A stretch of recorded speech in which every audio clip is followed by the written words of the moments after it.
podcast hosts Gabe and Leo discuss topics that directly and indirectly affect the LGBTQ plus community. Their generation gap has them seeing the world through very different points of view.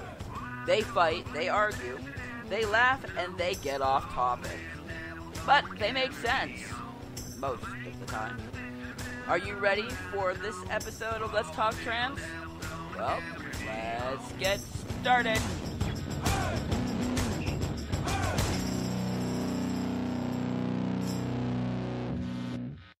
Alright, hey, yeah, I know it's Monday night, but I wasn't on last night, and so, I had to jump on tonight because it just didn't seem right to not be here.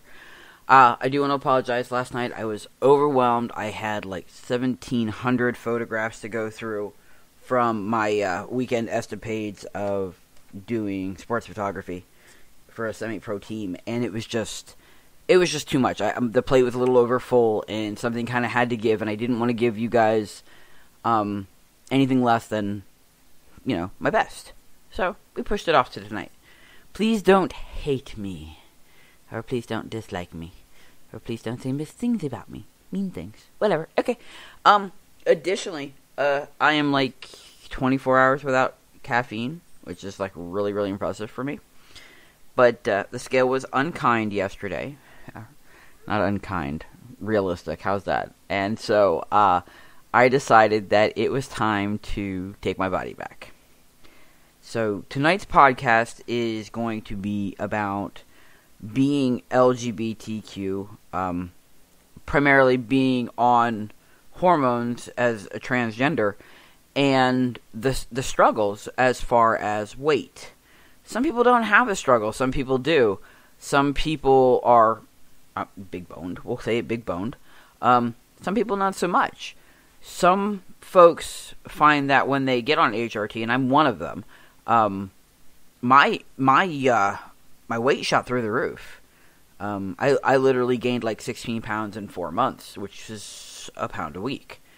And do I blame some of that on the HRT? Yeah. Do I blame some of that on the fact that it was almost kind of like contentment weight? Like, I was like, okay, well, I don't have to worry about that, trying to deal with that whole female figure crap. And so, I didn't really have to worry about that. So I was basically like, okay, well, shoot, I'm going to drink and eat whatever I want. And my body went, woohoo, and the rest of me went, oh, bad idea. So, the thing of it is that, and the what I want to get through tonight is understanding that, I guess that testosterone in my body now, how does that react as far as weight management goes? Can I press more? Can I go to the gym more? Should I go to the gym more? Do I bulk up? Do I just let, the body do what it's supposed to do naturally?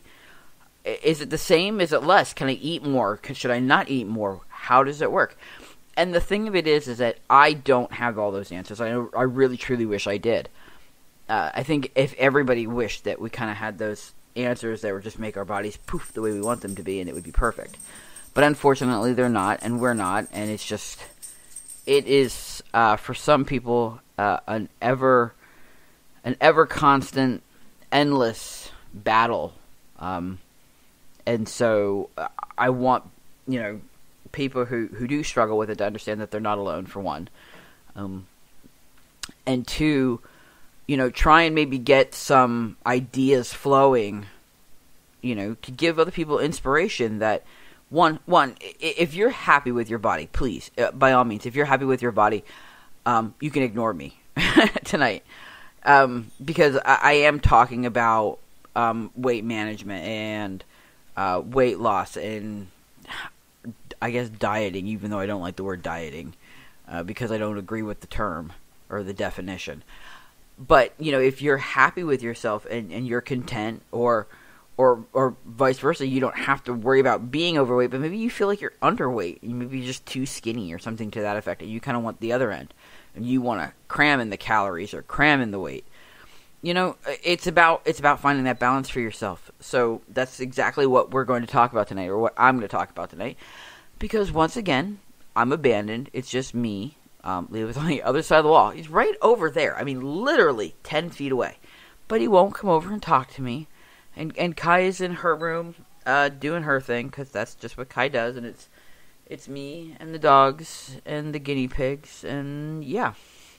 I know, it sounds like so much fun. Before we get started, though, there's a couple things that we absolutely have to talk about before we even get into any of that. And I'm avoiding Will Smith. Yes, I'm avoiding Will Smith at all costs. I'm not going to talk about that. I don't want to talk about that. What I do want to talk about is New York City. For those of you who follow anything, it's been all over the news. NBC, ABC, Newsweek, The Inquirer, you talk about it, and it's been brought up. The mayor of New York City, I swear this is in an effort to just kind of like stick a little dig in there into the senator from, or the governor, not senator, governor from Florida. He is now, so the New York mayor is now using this Don't Say Gay bill in Florida to promote people to come up north, to promote people to come to New York. So much, in fact, that New York City is advertising its acceptance of the LGBTQ plus community with all these billboards and signs and flags, and basically really, really rolling out the carpet for the community. Whether it's a ploy and just kind of a rub or a dig politically, whether it's an effort to kind of, bring in the votes maybe later on when the mayoral elections are coming up, or whether it's a legitimate, hey, we support you, come here, it's okay to be here. It's too early to tell. I want to be optimistic. The dog wants to be optimistic. My dog might be part of the LGBTQ plus community. I have no idea. Sometimes I really worry about my dogs. It's just, I don't worry about them as much as I worry about whether they really know where they stand as far as that goes. But like I said, the thing of it is that, it's everywhere, and this mayor is really going out there to say, hey, look, you might not be welcome down in Florida, but you're definitely welcome up here, so come on up here, which is really, really cool. We're seeing more housing for young adults that are coming out of the foster system as far as LGBTQ plus community, especially in states like Delaware, where people who are part of the community are coming out of foster care, and they're finding a little difficulty. Well, now in Wilmington, they're actually making it a point to have housing that is friendly, which it's a mixed bag for me. One, I don't think that we should have to worry about whether a community is friendly or not. I mean, people are people, and that's my naive. The world is great and everything's rainbows and candy corns. Wow, everything. Yes, I love candy corns. Everything is rainbows and unicorns and sprinkles, and to me that should just be decent human beings. It's irrelevant whether or not you're part of the LGBTQ plus community or not. Straight, gay, trans, cis. It shouldn't matter. A friendly community should be a friendly community. But in the other end, I also know that that's just not the way our world works. And so, having safe and friendly housing is important. And it's not just here. I mean, I belong to a group on Facebook that is out in Dublin, and they're constantly posting about housing that is friendly, what they refer to. We just call it friendly. And that's really, really important. And I'm glad that we have safe communities for people to go to, especially young people. So, yeah, those are those are kind of those things that I really wanted to hit on. They were news, but they weren't, but they were cool.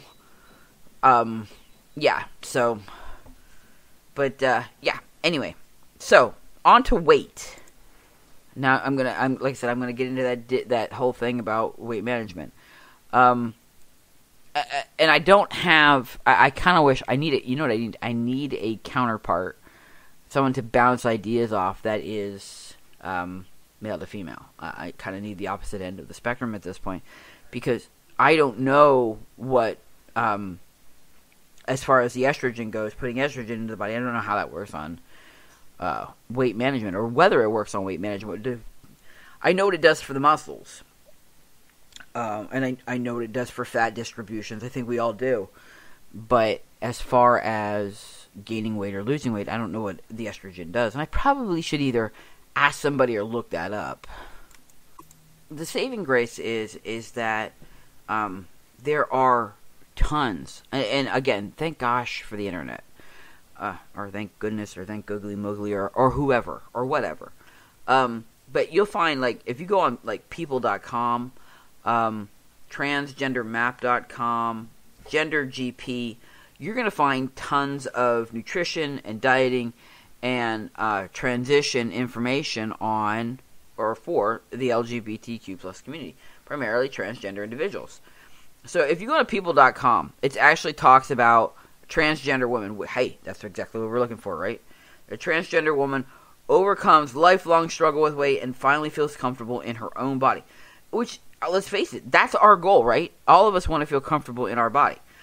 And this, it hits harder. I'm guesstimating, of course. Again, this is why I wish I had a counterpart here to talk with these. Maybe I should just find someone. I should put an all call out there. An all call. Maybe. But the thing of it is that, you know, women have this stereotype about them, about, you know, sorry, the football players from the game the other day are liking their photos. Women have this, they still have this stereotype that they need to be petite, they need to be skinny, they need to have, you know, thin limbs and a thin torso and no belly fat and, you know, basically like this ideal Barbie doll. And I know we're getting out of that, but we're still kind of in it in the same breath. And it was one of those stressors that I hated. I hated for years. I still hate. But for me, it was so unobtainable because, well, I'm just not built that way. And like I said, and then coming out as, you know, as transgender, coming out as a man, I felt like I could be more myself, and I didn't have to worry about that stereotype. I could let my body go a little bit. Turned out I let my body go a lot of it. Always liked the word a lot of it. It's not really a word, but I still like a lot of it. Anyway, so, like I said, if you go on people.com, it talks about this transgender woman who was obviously born a gentleman. We're not going to, you know, mention names or anything because we won't dead name anybody. That's just not nice. He is what I think we would all classify as a robust individual. He's yeah, because we're talking about a past. So his past is a robust individual. As a woman, you know, becoming more confident with himself, or with herself, not themself, herself, and, you know, wanting to take on that role, begins to work out and lose weight. And it kind of goes on to, like, talks about shortly after their peak, 23rd birthday, and decided that this was not okay. I'm unhealthy. I'm the wrong gender. It's time for a change. Already on therapy for gender issues, decided to go on hormone treatment to start their transition and to improve health by changing her eating habits. The hormones slowed her weight loss, but she followed a strict high-protein, low-carb diet to meet her goals. And that's one of those things that I hear more and more about is if you lower the carbs and you hit those high proteins, then yes, you feel fuller longer. Okay, your body burns protein so much better. The carbohydrates don't just turn into complex fats, and generally you feel better. Now, when I say that, I have a different medical perspective because I did have a bariatric surgery. I'm supposed to eat high proteins. I'm supposed to have like 80 grams of protein a day, and almost as much water.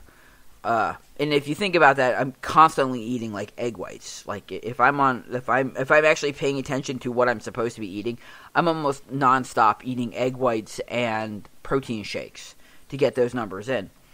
And for me, that's just unattainable because I like mastication. I like chewing. But when I pay attention to it, I actually do. She's right. You do lose weight. And that's not to say that it's everybody, but she taught herself how to cook, and she started riding her bike.